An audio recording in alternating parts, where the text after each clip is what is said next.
We had a chief legal officer of a major Fortune 100 company who was retiring, who wanted to become a coach at one of our gyms before the pandemic. The pandemic changed his plans, but this is the caliber of people that we're getting. And, both are great. If there's a young, hungry, bright guy like Austin that works over at the Boston gym, or there's a gal who is later in her career and loves teaching, like Andrea at the Austin gym. There's a full gamut of people, and I think the thing that is common amongst them all is that they're all extremely intelligent, they're extremely passionate, they're extremely hardworking, which is great, because without that, we don't have any meaningful member experience. That is the value of training at a starting strength gym. The facility is cool, the technology is cool, but ultimately what the member is paying for is a coach sitting there on the platform with them, making sure every rep is perfect and making sure their programming is set up in a way that'll optimally produce the results that they want.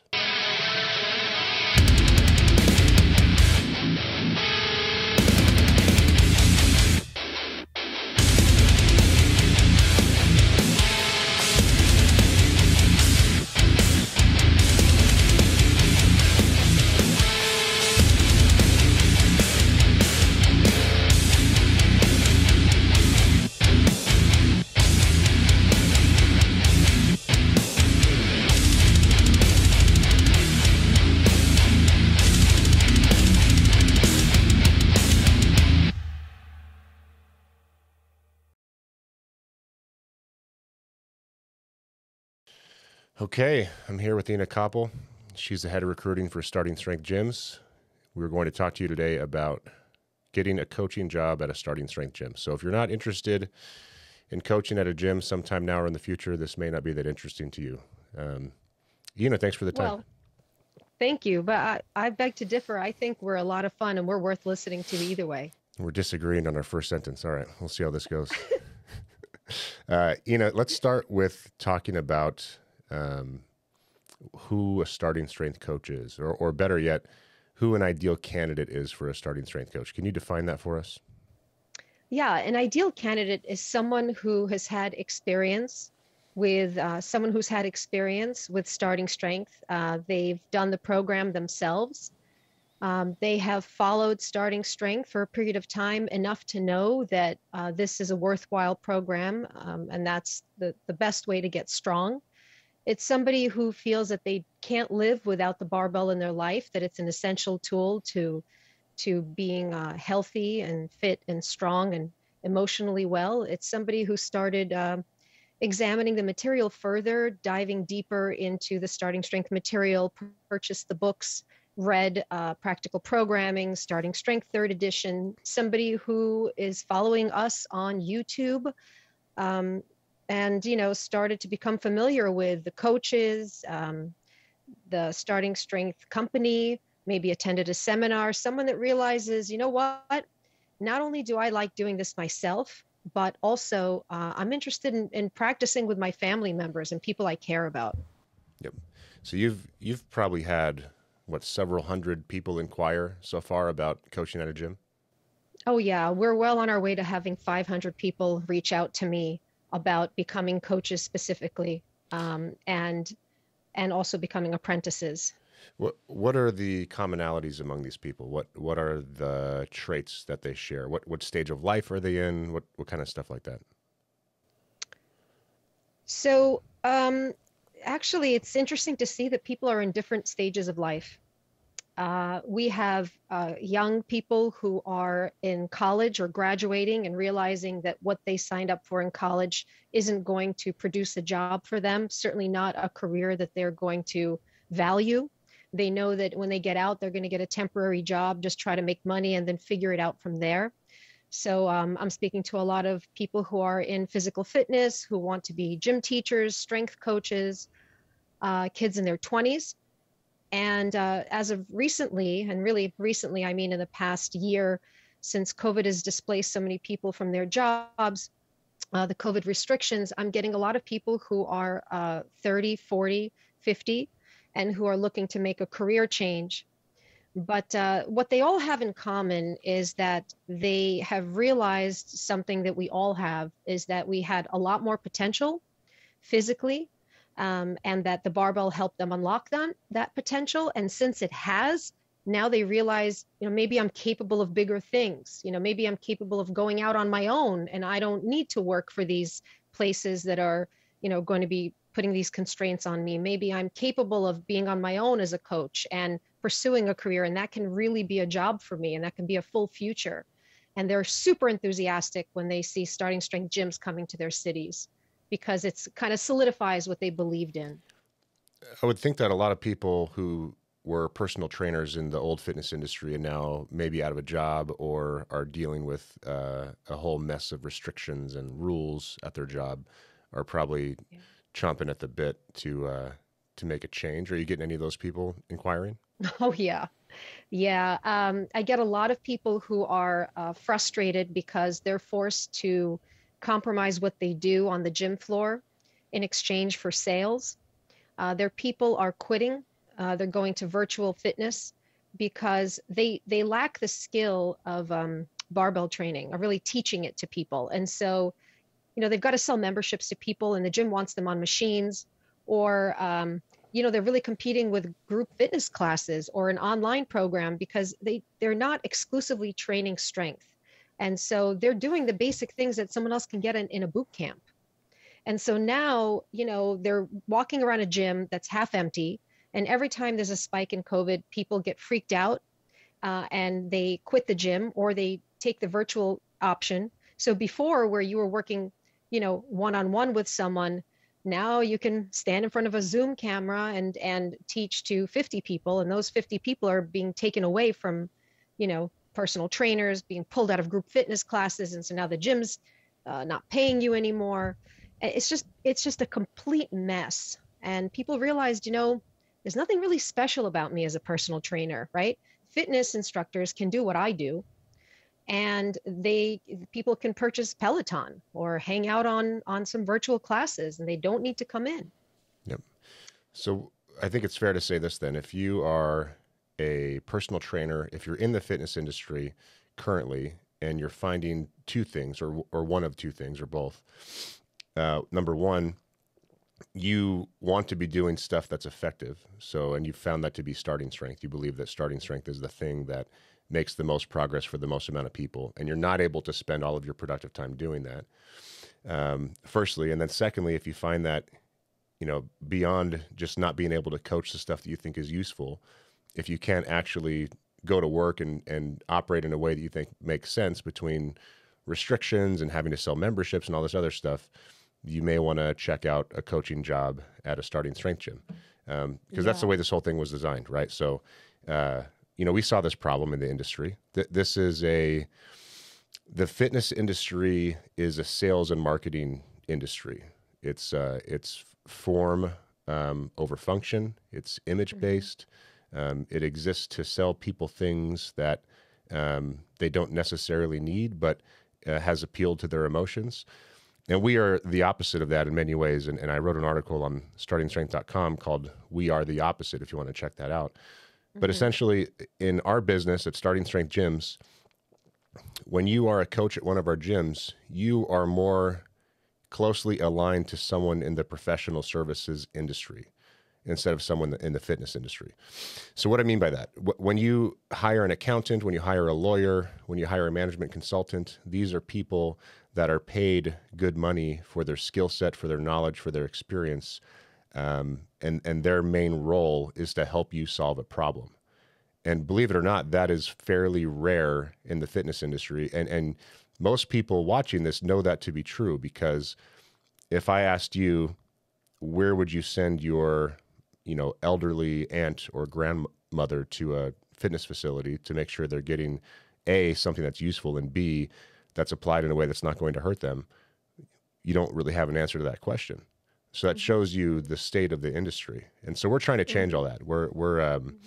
We want to take the brightest, most willing, most enthusiastic people that love this stuff, that really enjoy helping people make drastic changes to their physical well-being and psychological well-being as a result, so that they can come down, work at our gyms, apply the model to anyone that walks in the door, give them an outcome they've never had before, and feel really satisfied about what they've done with their career and what they've done that day. Hmm. And I'm glad that you brought up the age factor, because a lot of the candidates I speak to tell me, I don't have any 55, 50 and over people in my classes or in my group training as a personal trainer. And who I really want to work with, and I can be easily replaced by virtual fitness with the younger folks, but I want to help people who need this for their own health and for their well-being, and that's what brings me meaning. And I don't have those people in the gym because they're either getting injured doing what I'm, teaching them to do because they haven't been trained properly, or, I'm just being replaced with yoga, walking, or running. And people are super frustrated that they went to school for this and now they are being replaced with something like running or something basic like virtual fitness, because it shows that they never really taught them anything at these certifications and in these programs. Yep. They never really distinguished themselves from basic fitness or something you can do online yourself. Yep. And they want a career helping people. Yep. And Yeah, when I think about this, it occurs to me that there are a few different, I guess you could call them archetypes or profiles of people that want to become coaches at our gyms. So firstly, we have the ones we spoke about already, which are people that are already in the fitness industry. They ideally know about starting strength, because if not, this kind of just looks like everything else on the market, right? And then you have someone who's just started their career in their 20s. They do starting strength as a hobby. They love it. They're really bright. They've got tons of options in life to make good money and do great things, but they've discovered that they actually don't like the thing that they studied in school, and they're, working at a bank or doing whatever and not enjoying it and wanting to make a switch. And now they have the option to do that while making some good money. And then there's probably the third category, which are people that are mid to late career and are just kind of burnt out, tired of being told what to do with all these new mandates, tired of all these extra rules, tired of bureaucracy, and have spent their life being diligent about making money, putting themselves in a good position, and now have some options. So, for example, we had a chief legal officer of a major Fortune 100 company who was retiring, who wanted to become a coach at one of our gyms before the pandemic. The pandemic changed his plans, but this is the caliber of people that we're getting. And, both are great. If there's a young, hungry, bright guy like Austin that works over at the Boston gym, or there's a gal who is later in her career and loves teaching, like Andrea at the Austin gym. There's a full gamut of people, and I think the thing that is common amongst them all is that they're all extremely intelligent, they're extremely passionate, they're extremely hardworking, which is great, because without that, we don't have any meaningful member experience. That is the value of training at a starting strength gym. The facility is cool. The technology is cool, but ultimately what the member is paying for is a coach sitting there on the platform with them, making sure every rep is perfect and making sure their programming is set up in a way that'll optimally produce the results that they want. yes, and I'm also speaking with a lot of physical therapists and physical therapy assistants who are incredibly frustrated with their jobs, and they went into this to help people heal and get stronger, and they find themselves limited by what's billable, and they no longer want to work for those clinics, and they want to incorporate barbell training and they're not able to, and so they want to make those kinds of lateral moves, and they naturally fall into this coach development because they already have the anatomy background. They're familiar with this material, and they're just eager for it to make sense. They just have been looking for something that makes sense to them. And when they find it, they're like, God, I've been looking for this. And so they don't even look back. They just go for it. We have a lot of physical therapists who are coaches. Yep. So if there's someone out there listening to this and they're like, this resonates with me, I want to be a coach at a gym, tell us firstly what cities have openings now, and keep in mind this thing will probably publish a month after recording, so the list will be bigger than what we're talking about now, but tell us what cities you're looking for coaches in firstly, and then secondly, let's talk about the process of becoming a coach. So Miami is coming up. Miami's hot. Miami's hiring. And Tampa, we've got Boston is hiring. We've got Ohio. There are so many places where you can work now. So many gyms coming open that every time I open my computer, I'm excited to see that there's another one up on deck. We just signed And I Tulsa. know Tulsa We're looking at and Arlington, Virginia, Greater DC. mhm, We've got a few other leads Charlotte. that are probably not worth mentioning yet because they're not close to being signed, but we'll announce when Mhm. they are.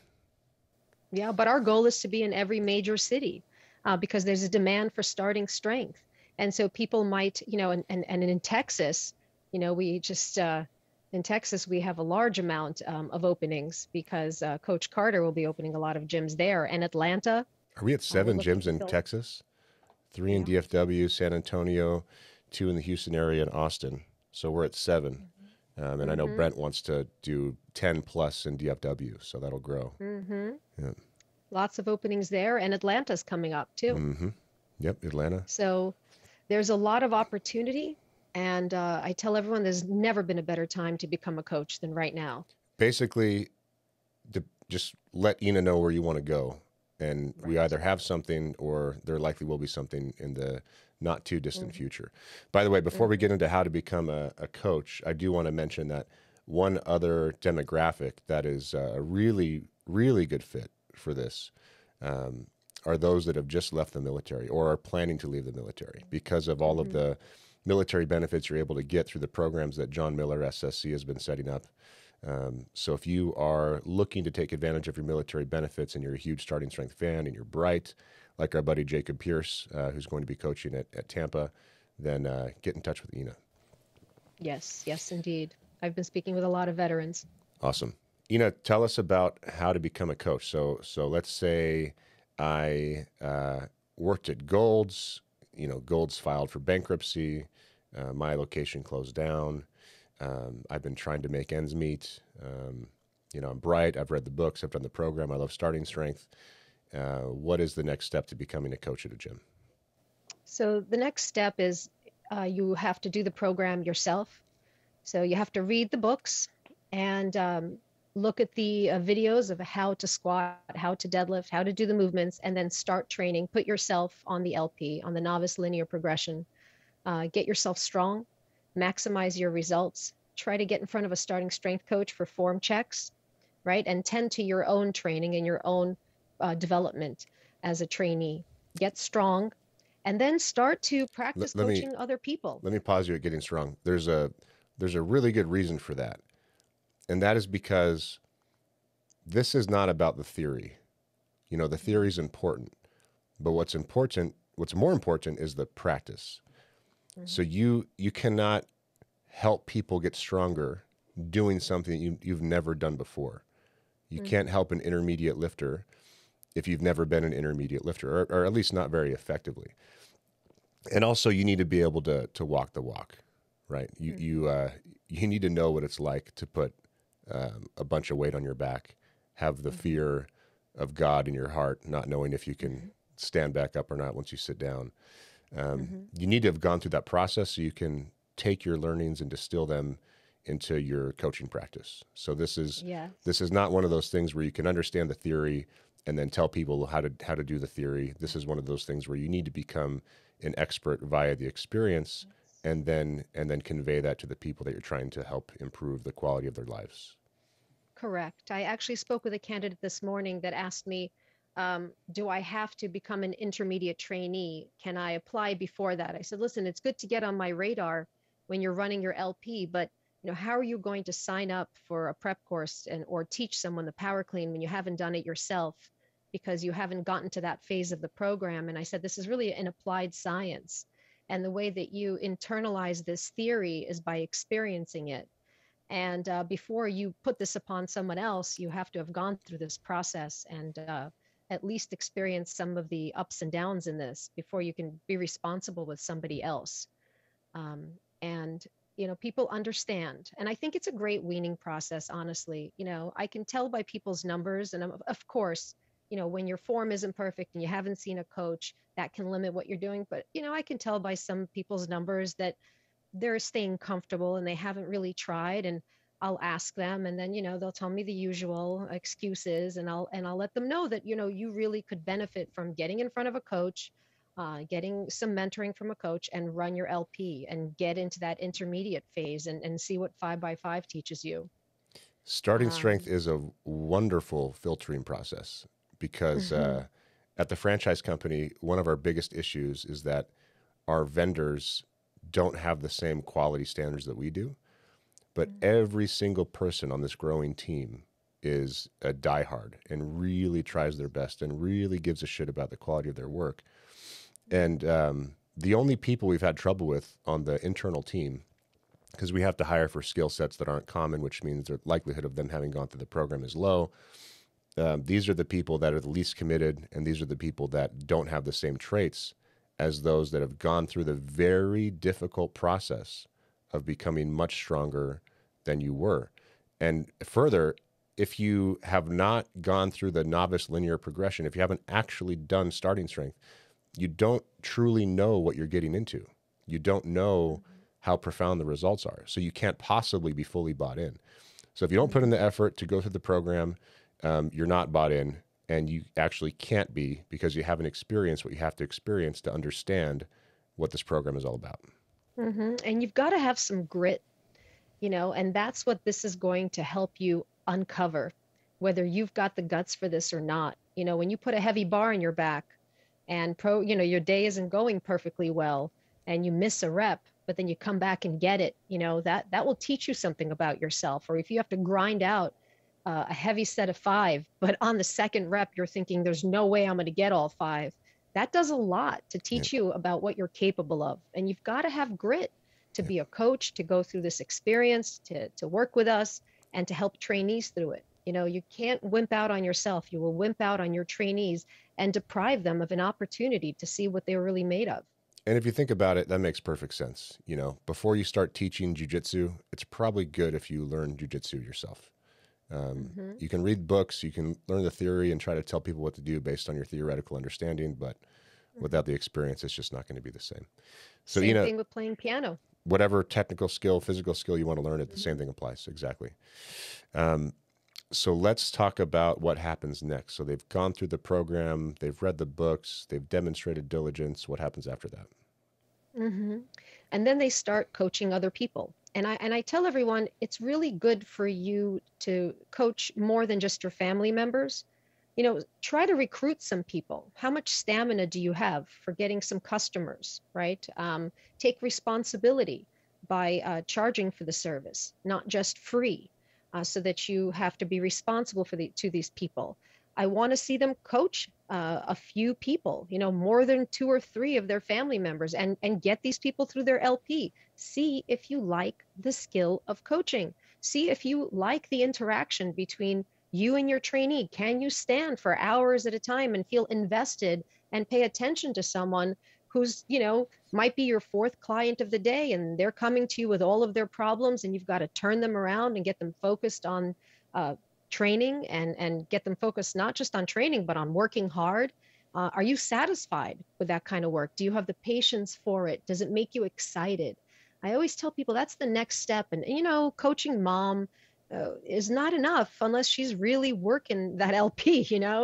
You have to have some customers, you have to have some clients, and start coaching other people. And once you have, you'll know if you're ready for the next step, which is signing up for the prep course or applying for the apprenticeship. And people ask me, what's the difference between becoming a starting strength coach independently if I don't have a gym near me, and becoming a coach for the gyms? And I said, the beginning phase is the same in terms of reading the material, doing the workouts yourself, practicing with other people. But that's when, there's that fork in the road where, you might have, it would take you a long period of time to accumulate the volume of trainees that you need to prepare yourself for the platform. Where at a starting strength gym, once you land the apprenticeship, you have access to not just a volume of trainees, but a variety of trainees. And so, for instance, I have strength and conditioning young coaches who are struggling because they have the same type of trainee, right? It's athletes, it's young kids from college, and they're not getting the experience they need. So once you've coached a variety of people and you know that you love this, that this is all you can think about all day, and you can't wait to watch another video on it, and you can't wait to solve a problem with your trainee, it's time to apply for the apprenticeship. Yep. Yep. I think this is distinctly different than the standard education process in this country in an important way. You could go to school for 4 years and have no idea what your job will actually be like. So, what you're suggesting here is, before you spend too much time getting invested in this process, why don't you prove to yourself, firstly, that you can speak passionately and intelligently enough about starting strength to get someone interested in being your Yes. trainee, even if it's free, and ideally someone Mhm. that's not in your family, so you can have that experience of helping a stranger or someone you don't know as well as a family member. Um, and then you can try what it's like to be a coach. You can actually go through the process of getting that person on board and testing what it means to do this for a living every single day. And if you happen to like it and you find it rewarding and you're learning, then this might be something for you. You might want to get in touch with Ina. So before we get any further, how do people get in touch with you? They can go to startingstrengthgyms.com and check out the tab Become a Coach, Coach at a Gym. And then there'll be some information that we're talking about here, as well as a form. And once you fill out the form, you'll get an email from me. It's funny because a lot of people who are going through the process now of finding work are always surprised that they get a phone call back from us. They said generally in the fitness industry, they don't get calls back, or it'll be months later from someone that doesn't care, or it's not a real person, or they'll get some auto generated emails and they're like, wow, oh, they're taken aback, and then we just have a regular conversation and they're like thrilled because, the thing that they love the most is actually real. And there's someone on the other side who's talking about this just like they want to hear, and how they speak about it. That's And they because appreciate. we're not looking for $15 an hour disposable temp employees. Right. This is not a Yeah. a high quantity, low quality recruiting process. It's the opposite. Mm-hmm. This is a high Mm-hmm. quality, low quantity, high touch recruiting process. So Ina will spend time with you. Just make sure you're dedicated and committed, and this is what you want, and you will get all the investment in the world from us to make sure Mm-hmm. you know exactly how to become a coach, how to get started at a gym, and then how to become a certified SSC.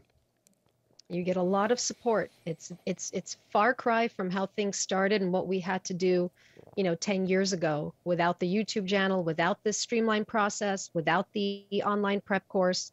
It was extremely challenging. We had to teach it to ourselves. I failed for over a year, maybe 2 years, because the only place I had to learn was the seminar. So I would come, watch the seminar, practice by myself, come back and test. And now this is so much more of an efficient process. Yep. We've figured this out.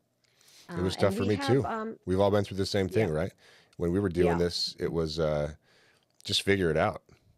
There's just Hmm. there's a black box of information and experience. You've got to get Hmm. access to it. You've got to try to apply it to yourself, and then try to apply it to people that you know. And the trial and error is painstaking and takes a long time. Um, Yeah, and the because you could be test doing it wrong for a long time and then get to the seminar and realize, well, I never learned how to correct that. So let me go back and do it. in your own training too. I read the book 3 times. Was maniacal about all the details. Thought I had things down pretty well, and I everything was a mess when I went to my first seminar, Yes, yes. which is a pretty common Nothing, experience. nothing beats having a coach, which is still true for us today, being coaches ourselves. We always call on one another for help.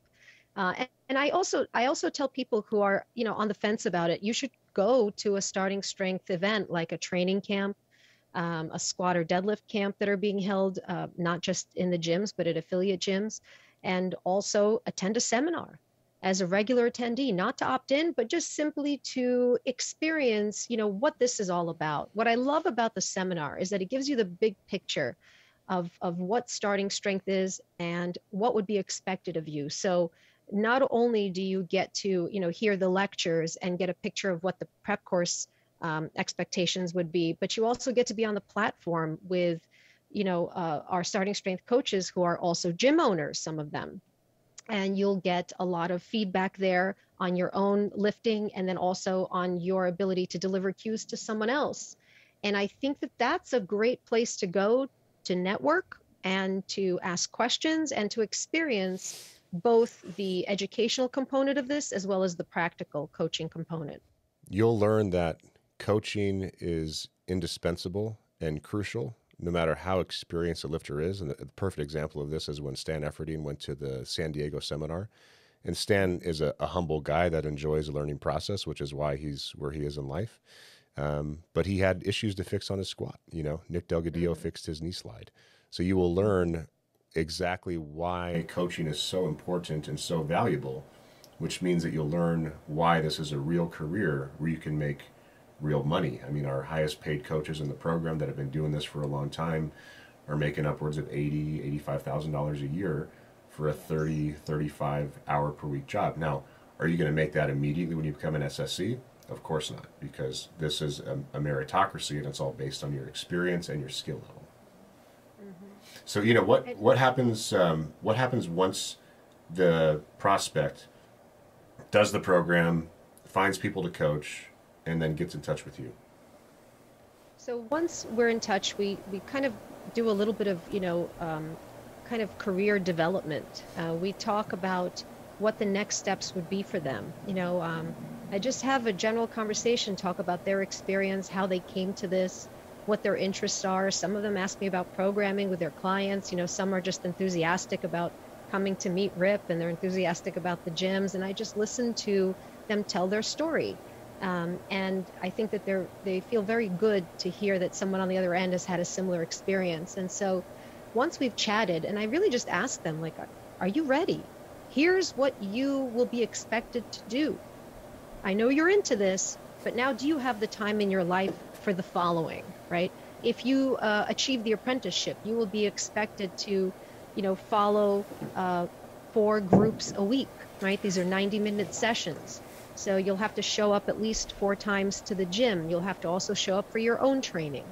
As soon as you start the prep course, as soon as you start the apprenticeship, you'll be expected to sign up for the prep course. You'll be expected to complete 3 to 4 modules a month, right? Each module might require 4 hours of study time from you. So I really lay it out for them, and I put the ball back in their court. And some people are gung-ho and ready to go, in which case, after checking out some of their background info, I might connect them with the gym owner, who will do an interview over Zoom or in person if they're local, to see if they are candidates for the apprenticeship, or I might give them some advice, like go back and get a little more experience, or you're not ready yet, you should go to the gym and become a trainee first. Some people haven't completed their LP. Some people just aren't sure and want to see what the process is like. So sometimes I give them advice to attend a training camp or to coach more people. And those who are ready and have been at this for a while and are ready to take on the commitment, will move on to the second phase, which is an interview with the gym owner. What's interesting about this process is that it used to be probably a couple of years before you could become a starting strength coach. And now, if you do the program, start seeing people in your own practice, and then become an apprentice at a gym, assuming you started the prep courses right when you began coaching others, there's no reason why you can't become an SSC within 6 months of apprenticing at a starting strength gym. The standard has not changed. The standard will not change. It probably has a 15% pass rate. It's really difficult. As you've probably heard before from Rip, the seminar is not somewhere you go to get a certificate that indicates that you now have some abilities that you didn't have prior to the weekend, because the seminar does not produce coaches. The seminar verifies that you have the skill to become a coach.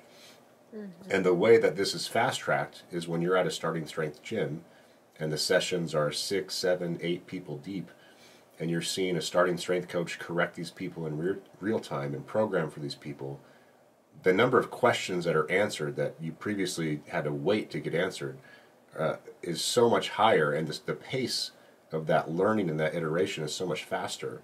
You can actually become a legitimate starting strength coach in 6 months if you're that dedicated to it. And you need to be, because if you're going to be an apprentice, if you're going to be a coach of any type at one of our gyms, the standard is starting strength coach. So you are either a starting strength coach or you are on your way to becoming a starting strength coach. We don't have any room in our standards for quality for people that are comfortable where they're at if they're not already in SSC. Yeah, and many people are mostly familiar with an apprenticeship being some sort of, internship where they follow people around and they just check off that they showed up that day. Maybe they grab some lunch or offer some coffee, or they just hang out and watch and then work out together. And I'm like, no, our gyms are not filled with dozens of people just trying to mark something off for a college resume. This is we need to make coaches because we're scaling and we're growing. And so the people who are following coaches and learning from them, the goal of the coach is to help make them a coach. And so the apprentice assigned to the SSC is not just somebody that's there, to hold his pen for him or something. It's somebody that he's actively mentoring because we want him to become a coach as soon as he can. And so all the attention from that SSC is going, all that attention and enthusiasm is going to making you a coach and getting you a career. We don't accept people to just wander. And I've had people ask me, can I just watch? Can I sit in the back? No, really, no. The quality of the gym, the member experience is highly controlled. We're very focused on their training and them getting everything they need. And the coaching is very valued. And the person with the coach is directly, an understudy. Yep. So we don't mess around with that kind of stuff. Yeah. We don't fill the gym with just people who are just watching. We can't. There's no room. Members are paying anywhere from $28 to $35 per session to train under the guidance of a coach, which is inexpensive per session because it's the same price as a spin class. But if you're doing the program and you're doing it 3 times a week, that's $315 to $455 a month, depending on the city. This is a premium retail experience. We can't just have people hanging out in the gym trying to get a free education. What we want are people that are dedicated, that are bright, have great personalities, that are in the gym so they can learn as quickly as possible and have plans for a future career with starting strength gyms.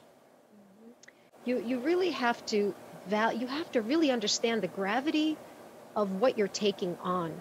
Coming into these gyms are people who are bringing their parents and grandparents in. They entrust them to you. So you owe it to them to be your best, to learn and ask questions, to really take full advantage of the apprenticeship and to prepare yourself as best as you can for it. And one of the personality traits that I look for in people is their ability to take feedback. It's not enough to be humble. You can't be defensive. Everyone is so afraid to be wrong nowadays, to be called out on social media. People are so afraid to not know that it almost inhibits their learning. And one of the wonderful things about the starting strength environment is that it's all about learning from your mistakes as a trainee and also as an apprentice. Yep. And so you have to be able to take feedback in order to progress swiftly in this process. And the people who are coming to you are entrusting you with their own well-being and with their family's well-being, and they assume that you're doing your work, that you're stepping up to the task, and that you're taking this as seriously as they do. So you really have to be a grown-up. And I know that's crazy to say, but you can't apply if you're just looking to be some dude walking around the gym who's, looking to do something else and starting strength, or not fully committed to this. This is a very serious training environment, and there's nothing like it in the industry, so they don't really have a reference for it. Yeah, and by grown up, you're not referring to age, you're referring to maturity. You need to have the maturity to know what your gaps are, to know what you need to work on, to be honest and open enough to say, I don't know, and to certainly not be the apprentice that shows up on day one and starts cueing an SSC's trainee without permission because the apprentice noticed something that the SSC missed. There's probably a reason why the SSC didn't fix the thing that you noticed, because he's working on more important stuff. Yeah. Candidate gets in touch with you, they land an apprenticeship, and then what happens from there? How do they progress in their career to becoming a coach that can run group training sessions on their own, and then on to becoming an SSC? So once they've started their apprenticeship and they've been assigned to the coach that's working the shift that they've been assigned, They'll start following, they'll sign up for the prep course and begin the prep course. In the prep course, they will have a mentor who's a starting strength coach assigned to them to help them get through the modules. This isn't the kind of online course where you just, pass, fail, and move on to the next thing. The starting strength coach, who's your mentor, wants to make sure that you understand the material before they release the next module.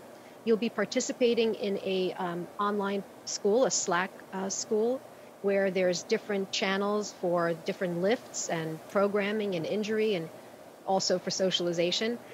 It's a great community, and many of the students attend seminars together, interact with one another. The benefit of the course is that not only do you present your trainees and have an opportunity to get feedback on them, but you also get to see more people move by watching other people's video submission of their trainees. So as you become more capable and more talented and start to see more things, you might be, most of the way done with a prep course or halfway through.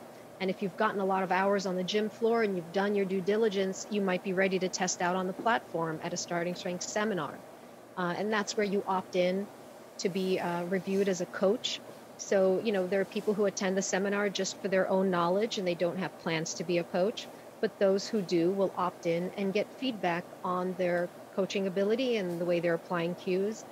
And they'll go home and they'll either pass the platform or receive information on how they can improve their coaching skills for the next time. And once you complete the prep course and you've passed the platform, you can, take your oral board. And that's usually around 6 months into the start of your process. And if you fail at any of those points and you need to try again, that might put off, when you complete your credential, when you're credentialed. But within a year, everyone's getting it done. And once you're able to demonstrate that you can coach groups, that you can get people moving in line with the model, and your coach is satisfied with your progress, you can also start working in the capacity of running groups as a coach yourself, even prior to getting that SSC. Yep, you can run group training sessions if the SSC in your gym signs off on your ability to coach on the platform as well as he can. One thing about the prep course is it's like a college course in some ways, and it's unlike a college course in other ways. So it's like a college course in that you have to take it seriously. It's dense, physiology, anatomy, biology, physics. But it's different, and by the way, you have to dedicate time to it, just like you would a college course. But it's different from a college course in that this is not the kind of thing where you can do as little as possible, half-ass it, guess, make stuff up. The way I got through college, basically, is not how you get through the prep course. Like I got a degree because I felt a degree was just a bare necessity of being a professional, and it was when I was growing up. I did not get a degree because I cared about the subject matter or because I cared about going to school. I did it because I had to. If you treat the prep course like that, you will be less successful and you may fail, versus if you treat the prep course as this is actually useful information that I need to know, not only to get my credential, but if I know, then I'll be a more performant coach. I'll be better at my job if I have a deep understanding of this stuff. So there is no BSing your way through this process. You either demonstrate that you have the abilities of a starting strength coach on the platform at a seminar, and then also demonstrate you have the understanding of a starting strength coach during the oral board, or you don't. And there's no way to fake it. You have to be all in, because your writing assignments will reflect if you're trying to cut corners or not. And they won't release the next module to you if you haven't shown that you understand the material.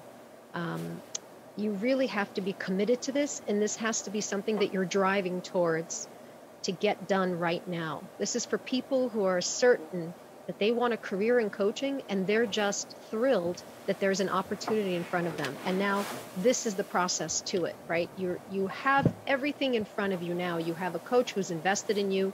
He or she is spending their time working really hard to mentor you on the gym floor. And then you have a coach in the prep course who, at the same time, is helping you break down the material and learn it. And really, it's a collaborative effort, and the two run together.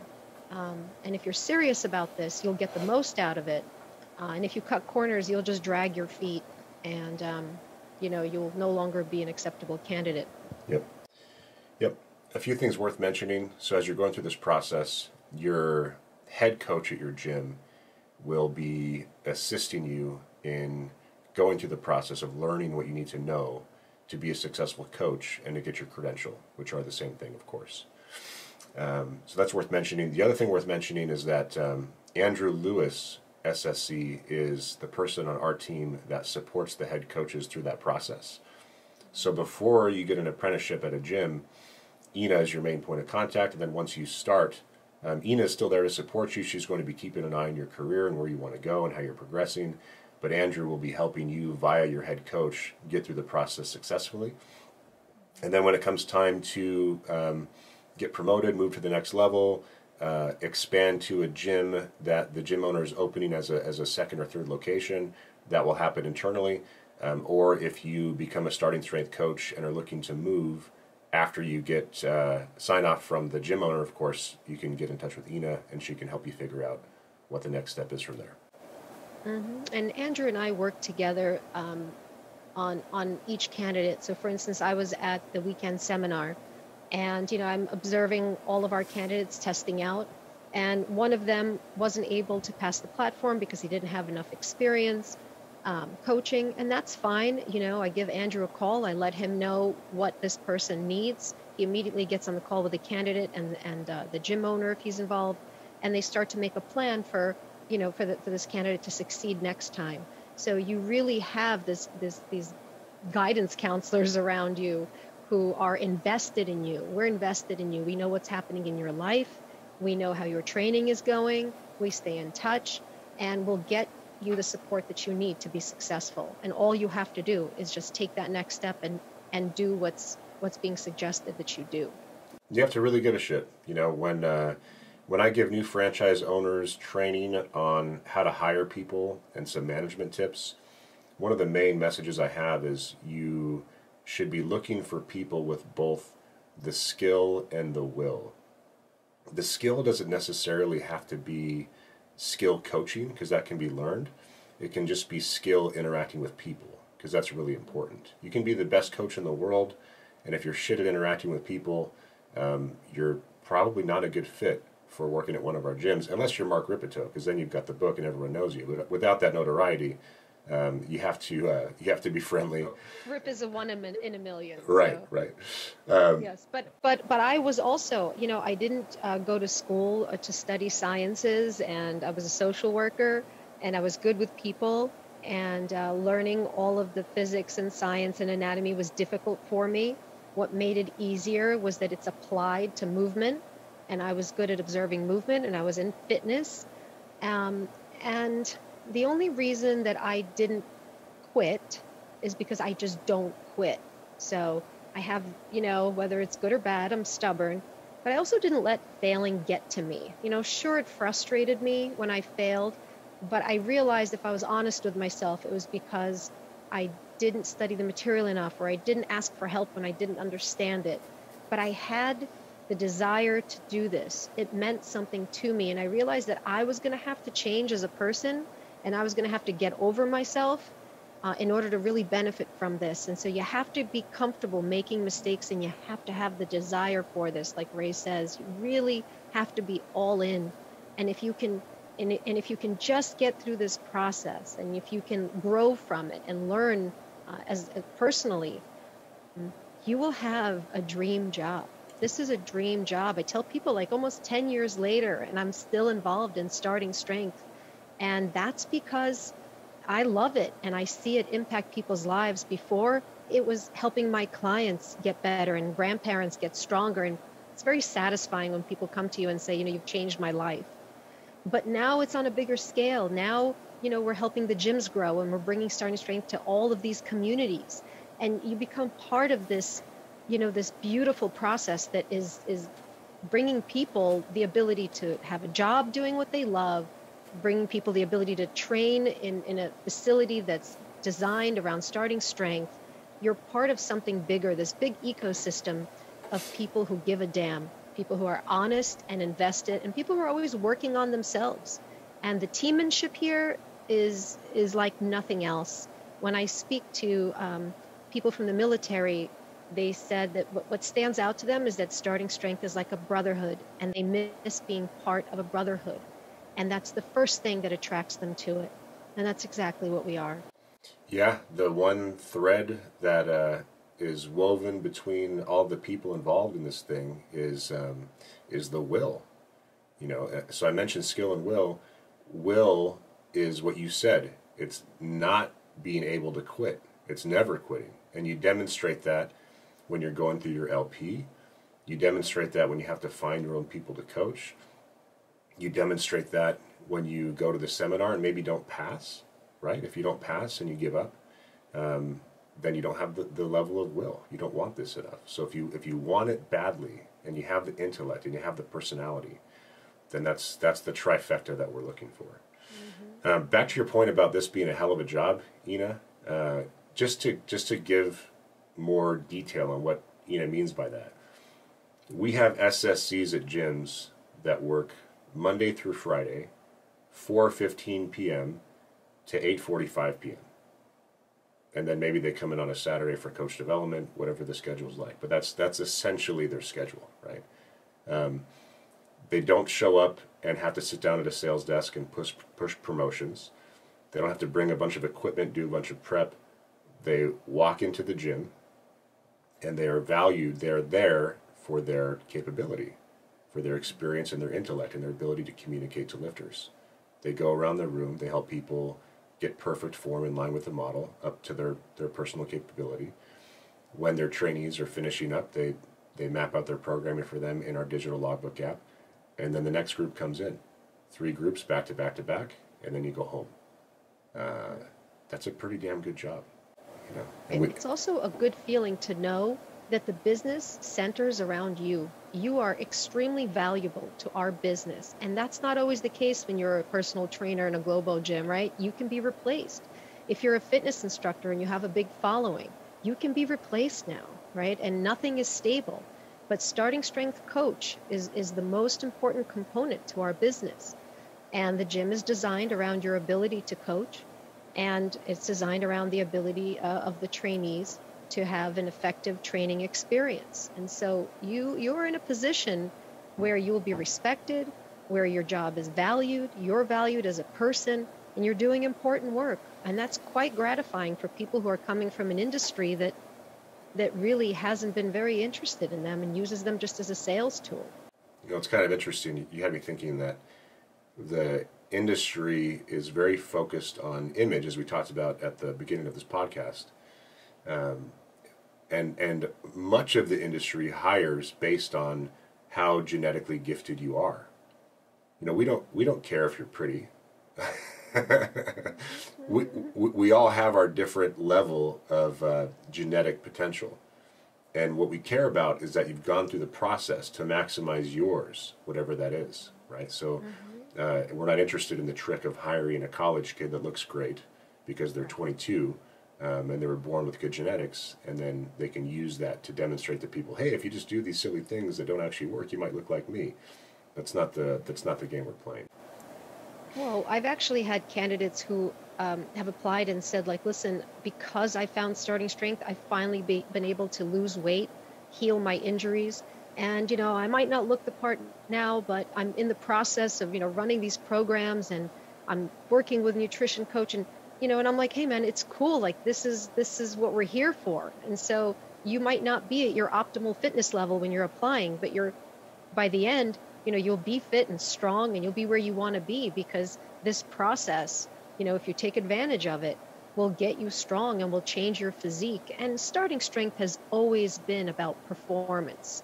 Aesthetics is a side and a byproduct of this. And so it's always been about what you can do instead of what you look like, which is why it appeals to women. And it's converted so many women like myself from chasing aesthetics in my workouts to, God damn, I just want to get stronger, and I want to pull heavier weight, and I want to progress under the bar. And it was like such a different mindset for me to realize that, I can focus and be driven by what I'm capable of versus what I just looked like. Right. And then I never looked better in my life than when Yeah. I was strong and doing starting strength. And then you find out you had it wrong the whole time. That being strong is actually the Yeah. thing that makes you look great.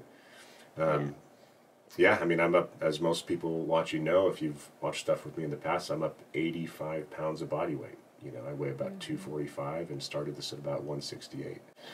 You look like a different person. 100%.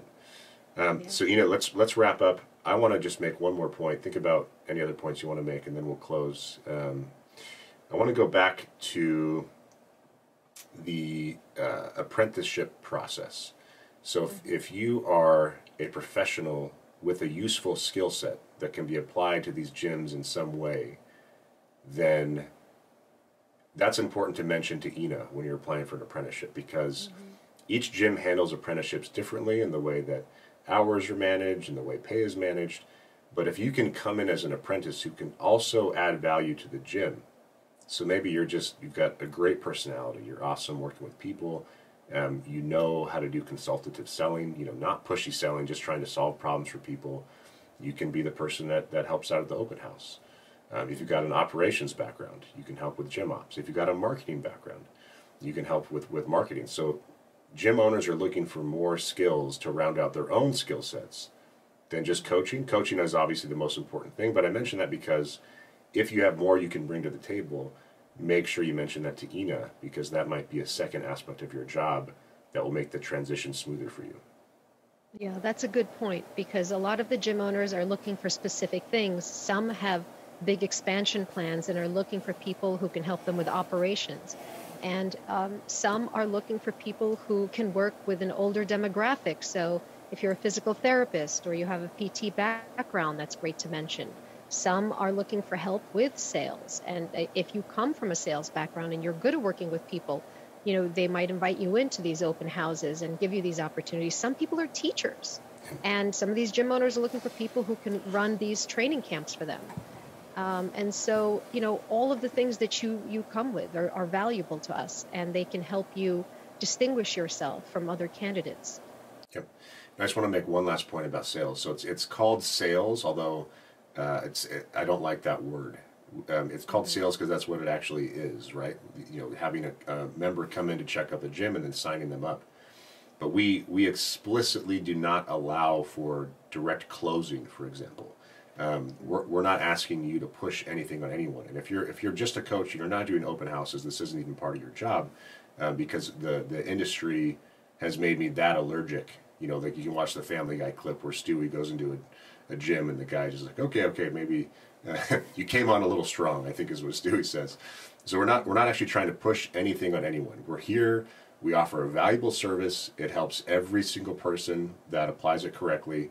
The coaches are here to make sure it's applied correctly. If this is what you're after, we can help you achieve your goals. And if it's not, that's totally fine. Well, sales at Starting Strength gyms is really more of informing and educating the person in front of you who wants to understand better about what this is. I didn't come from a sales background, but I learned that I had to educate people about what Starting Strength was. And that was a fun thing for me to do, because I was so passionate about it. And people who come and they want to inquire about the gym and why they should join, your role will really be to talk about the program and talk about what they can expect and how they'll benefit from it. So I guess I'm talking about sales that way. Exactly. Yep. So if people want to get in touch with you, they need to go through their LP, read the books, make sure this is something they really, really want, and then go to ssgyms.com and click on Coach, fill out the form, and then you'll be in touch. Before we close, is there anything else you want to mention? No, I think we've covered a lot of it, and of course, there's always a ton of details that I always wish I could talk about this for hours, but people actually ask me why I like my job, why I work for Starting Strength, what I like about it, and I've been with Starting Strength for so long and worked in so many different capacities that one thing that really ties it all together is that I found something that's real, it's truthful, and it brings my life meaning. And so if you're looking for something to, make a difference in your life, with your career, this is it. You're going to find that everyone here is on the up and up, and this is the real deal. You will have to work on yourself. You'll have to be a grown up. You'll have to take feedback. You'll have to apply yourself to this process because everyone else is bought in and invested in you. And this is one of the greatest jobs that I've ever had. And I love helping people get started in a career that I know is going to bring meaning to their lives. Absolutely. And again, grown up doesn't necessarily refer to your age because we see people of all different levels of maturity at all different ages. So That's for this sure. is for people that are committed. Inna, thanks for your time. We'll do it again. Thanks a lot, Ray. All right. See ya.